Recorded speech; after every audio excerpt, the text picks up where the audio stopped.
It all starts with a flush, flowing from your home to here, where your waste is cleaned and solids are filtered out. The end result is sludge, a sloppy black mess that's packed up and shipped off.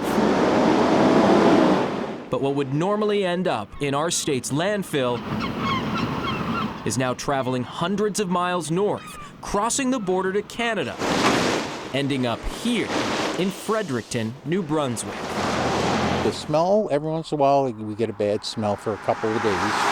Ted Franchuk watches the trucks arrive daily to Envirom Organics from his front door.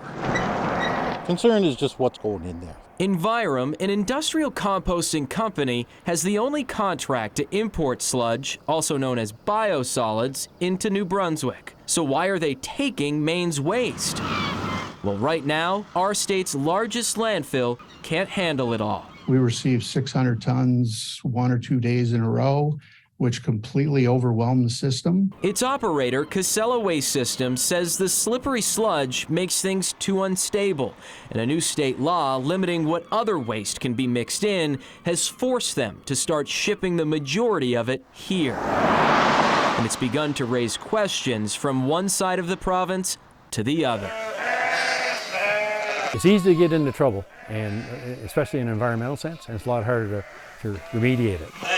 Ted Wiggins has been a farmer in New Brunswick for 35 years. I do it because I enjoy it and I think it's worthwhile. Which is why he's now focused on protecting that way of life from what he's seen happen to similar farms in Maine after PFAS-contaminated sludge left land worthless. When I realized it was being brought in from Maine, my thought was, why are we taking a problem that Maine has and making it our problem? With the border open to Maine sludge, about 3,600 tons are making their way across every month. That's about 130 truckloads.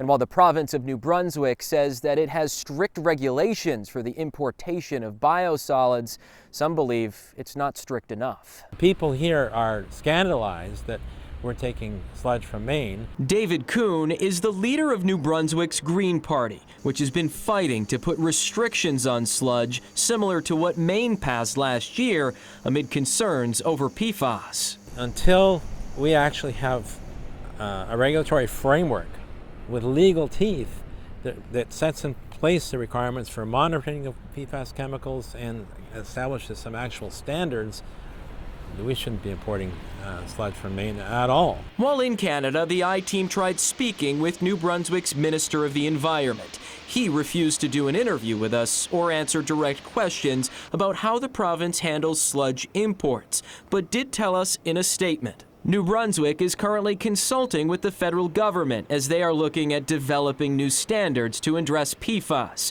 However, material imported by Envirom has been tested and has been shown to be significantly below the standard of PFAS currently being considered. What would you ask him? I would ask him to explain to me the upside to it, what the benefit is to the province. The owners of Envirom, which is still getting truckloads of sludge a day, also wouldn't do an interview with the I-Team, but the CEO says they have strict standards on what waste they accept, and the compost it does sell won't include any of the Maine sludge. Without a regulatory framework, where are the laws to make sure that that's happening? And I'm not questioning the integrity of the company, but it's just the way of the world. Back on Ted Wiggins' farm, what's coming from Maine remains a worry. The benefit from it is so minimal.